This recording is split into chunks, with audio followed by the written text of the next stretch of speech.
Gobyerno ngayon ay hindi Marcos.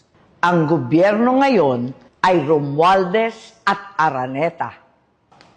Payo ni VP, magpalit na raw ako ng apelyido. Sagot ko, Inday, hindi ko kailangan magpalit ng apelyido. Marcos ako. I'm me. Ako ay ako. Ako ay si Aimee Marcos. At kapag Marcos ka, hindi ka makikipag-alyansa sa mga politikong nagbintang, nagdiin, at umapi sa iyong pamilya. Hindi mo kakainin ang isinuka mo para lamang sa politika. Hindi ganyan ang legasiya ng aking ama. Imported na ang bigas, imported pa ang hustisya, kaya malinaw.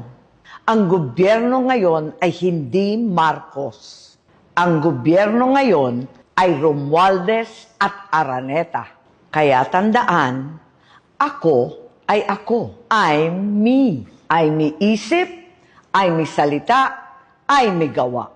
Number 39 sa balota, Aimee Marcos.